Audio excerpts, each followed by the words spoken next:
from Hebrews chapter 2. It was fitting that God, for whom and through whom all things exist, in bringing many children to glory, should make the pioneer of their salvation perfect through sufferings. For the one who sanctifies and those who are sanctified all have one Father. For this reason, Jesus is not ashamed to call them brothers and sisters, saying, I will proclaim your name to my brothers and sisters. In the midst of the congregation, I will praise you. And again, I will put my trust in him. And again, here am I and the children whom God has given me. Since, therefore, the children share flesh and blood, he himself likewise shared the same things, so that through death he might destroy the one who has the power of death, that is, the devil, and free those who all their lives were held in slavery by the fear of death. For it is clear that he did not come to help angels, but the descendants of Abraham. Therefore, he had to become like his brothers and sisters in every respect, so that he might be a merciful and faithful high priest in the service of God, to make a sacrifice of atonement for the sins of the people. Because he himself was tested by what he suffered, he is able to help those who are being tested. Word of God, word of life. Thanks be to God.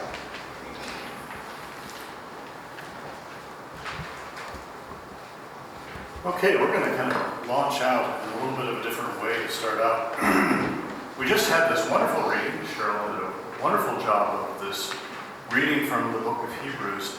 How many people here, just as a show of hands, how many people here really fully understood and comprehended everything that she read? 75%? 50%? Or did it sound really pretty? But we're kind of reading it and going, huh? What does it actually mean? This is a really good example of one of those pieces. It's not at all a surprise that when you're hearing this, it really made very little sense to you, because it wasn't written for us. It was written for Jewish people in the first century of Christianity. Because if you remember, Christianity didn't just kind of go, boom, there it was, or Jesus, da-da, here I am, and I am going to start a new religion. Christianity started out from within Judaism. And the Old Testament and everything kind of leading up, and the Jewish people were, and Jesus, shock of all shocks, was Jewish. Even though if you go to Norway, all of the pictures of Jesus and the statues of Norway and of Jesus, he's very flaxen blonde and has blue eyes. Every country kind of makes Jesus. In France, he looks French when you go in. In Germany, he looks very square and very German. And in Spain, he looks Spanish. Everybody kind of makes Jesus in their own image. But he was Jewish. Now this author is writing to Jewish people. And so he was really trying to kind of wrestle with how do we understand Jesus. One of the options was that Christianity, or the followers of Jesus, could have been like a denomination of Judaism. There were already varieties of Judaism. There was the Pharisees, the Sadducees, the Essenes. We could have had Christians as, but somehow the message of Jesus went beyond that. And so as they're struggling with it, they were realizing that that's just not going to work. So the writer of Hebrews is saying, okay, how do I take Jesus and his message and not only have it make sense to the people who are reading it, but also justice and open it up so that it really does what Jesus was intending to do. So what the author does, interestingly enough, is goes back into creation itself, into the Jewish stories of creation.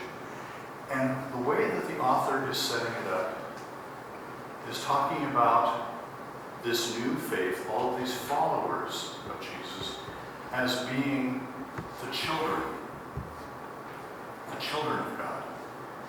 You can see how every author within Christianity is kind of struggling with the same thing.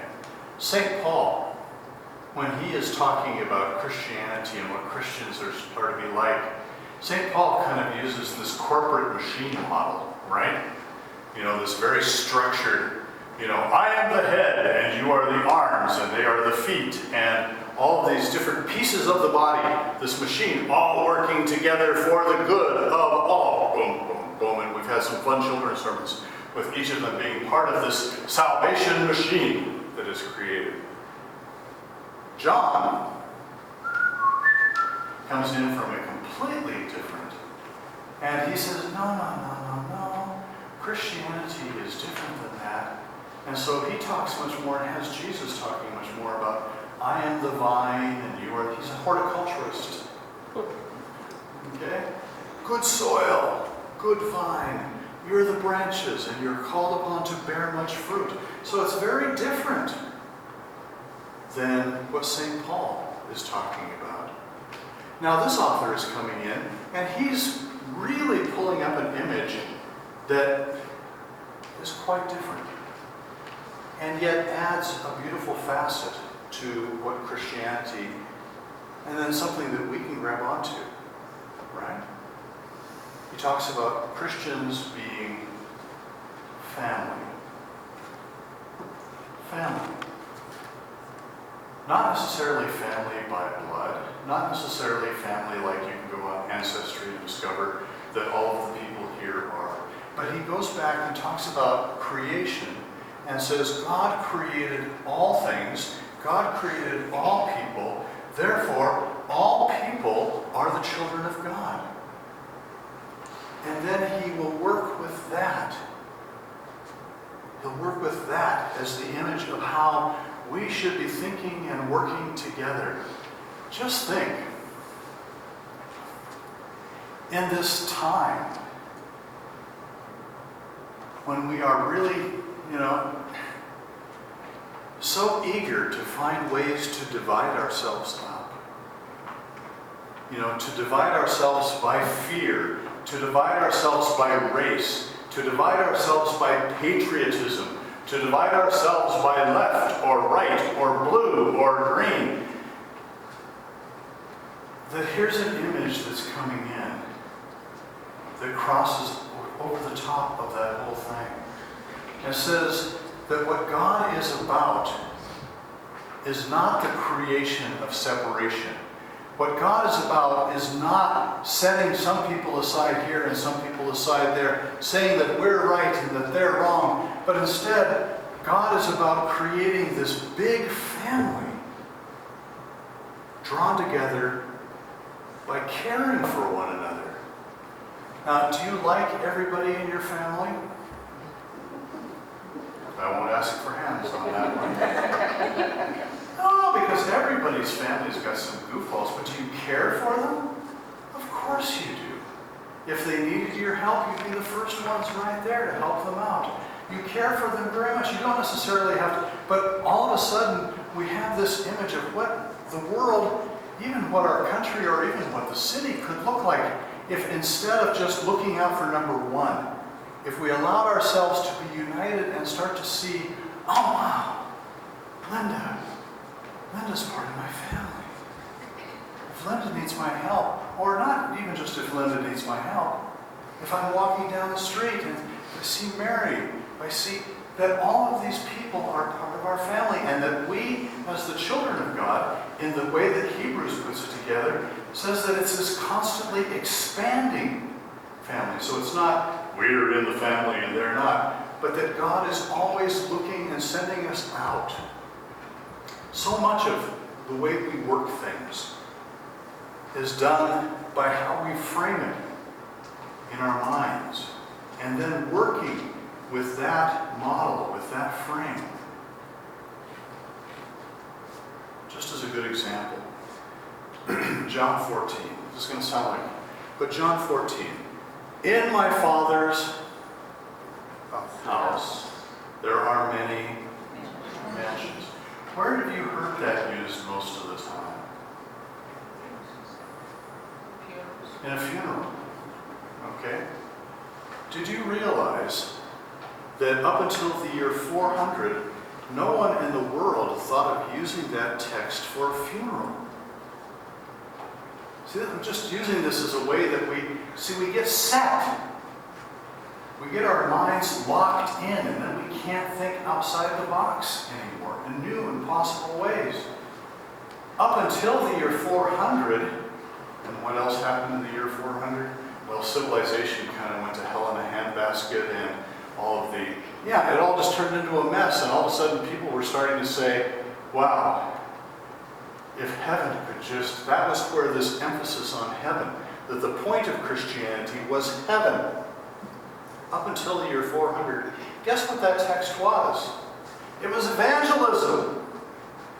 And you're sitting there going, what? In my Father's house was not heaven. House, oikos. In the world, in my Father's world, there are many rooms. And if you look before and after this text, Jesus is getting ready, and I am going to go before you. I am sending you out to these rooms, says Jesus, and I am going to go before you and prepare the way, so that where you go, I will be also. See, if you can just kind of get your mind to shift around it, all of a sudden, oh, there's a room called Italy, and I'm going to be going there, says Peter.